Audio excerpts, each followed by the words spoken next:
हम ऋग्वेद संहिता के ज्ञान और विज्ञान के विभिन्न पहलुओं पर चर्चा कर रहे हैं, different aspects of knowledge and science. इसमें जब हम विज्ञान की बात करते हैं तो एस्ट्रोनॉमी है, खगोल शास्त्र है, फिज़िक्स है, केमिस्ट्री है। इसी तरह एक महत्वपूर्ण विज्ञान है जिसको हम कहते हैं मेडिकल साइंस, चिकित्सा विज्ञान।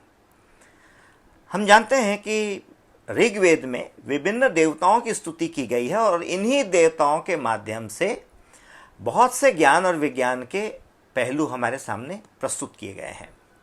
एक महत्वपूर्ण देवता है ऋग्वेद में जिनकी स्तुति बहुत जगह पर मिलती है, वे है अश्विन देव। अश्विन देव मूलतः चिकित्सक देवता हैं और एक नहीं है, 2-3 अश्विन देवों की चर्चा हमको मिलती है।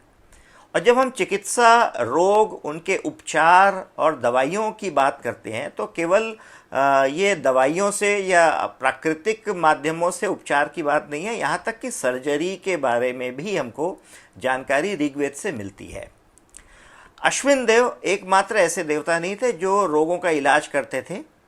वरुण देव, जो मूलतः जल के देवता माने जाते थे, जल को औषधि रूप माना गया है और वे भी कई रोगों का इलाज करते हैं।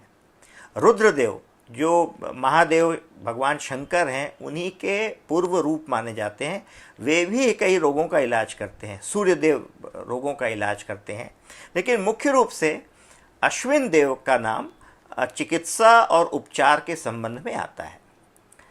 पहले ही मंडल के 116वें, 117वें और 118वें सूक्त में लगभग 50 से अधिक ऐसे मंत्र हैं जहां अश्विन देव द्वारा विभिन्न ऋषि मुनियों व अन्य लोगों के विभिन्न रोगों के इलाज के संबंध में चर्चा की गई है।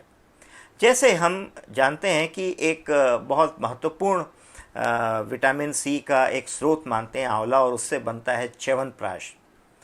च्यवनप्राश अगर हम कहें तो दुनिया का पहला ऐसा ब्रांड है जो यौवन के लिए, शरीर को स्वस्थ करने के लिए इसका नाम हमको मिलता है। च्यवन ऋषि का उल्लेख ऋग्वेद में मिलता है। च्यवन ऋषि बूढ़े हो चले थे, उनका विवाह नहीं हुआ था, उनको कोई पुत्र नहीं था।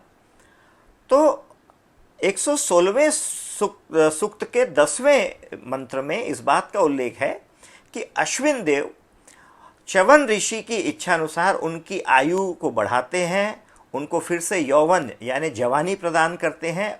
उसके बाद वो विवाहित होकर वे पुत्र को प्राप्त करते हैं। ऐसा एक और सूक्त मिलता है, 13वां मंत्र जो है उसमें वग्रीमती है जो अपने और अपने पति दोनों मिलकर बच्चा पैदा नहीं कर पा रहे थे, तो अश्विन देव ने उनको बच्चा पैदा करने के योग्य बनाया। बाद में उनको पुत्र रत्न की प्राप्ति हुई। अंधेपन का इलाज बहुत प्रमुखता से मिलता है। खासकर रीजा श्रॉफ एक ऋषि हैं, उनके पिता ने उनकी आंख फोड़ दी थी गुस्से में आकर। अश्विन देव ने उनकी आंखें ठीक की थी, उनका इलाज किया था।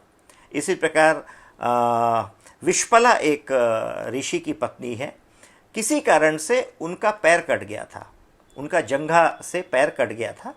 अश्विन देव के संबंध में जो पहले मंडल के 116वें सूक्त के 15वें मंत्र में इस बात का उल्लेख मिलता है कि वे सर्जरी करके विश्पला को लोहे का पैर दिए और जिससे वो फिर से चलने फिरने लग गई। तो चाहे वो कुष्ठ रोग हो, श्याव के कुष्ठ रोग की चर्चा है, बधिरपन, बहरेपन की चर्चा है, आँखों का इलाज है, बुढ़ापा है। इस तरह से हम देखते हैं कि ऋग्वेद में अश्विन देव जो हैं, जो कुछ देवताओं के समूह हैं, ग्रुप ऑफ अश्विन देव हैं, उन लोगों ने मिलकर उस समय के ऋषि मुनियों का उपचार किया, औषधियों से उपचार किया। भेषज कहते थे औषधि को।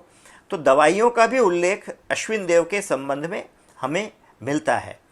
तो ऋग्वेद में चिकित्सा विज्ञान, शरीर विज्ञान और जीव विज्ञान के संबंध में पर्याप्त चर्चा है और यह पहले ही मंडल में इनके बारे में चर्चा की गई है। तो हम समझ सकते हैं कि आज से 10,000 साल पहले जब ऋग्वेद की रचना प्रारंभ हुई होगी, उस समय के ऋषि मुनि किस प्रकार के विज्ञान, चिकित्सा शास्त्र और औषधि विज्ञान के संबंध में जानकारी रखते थे।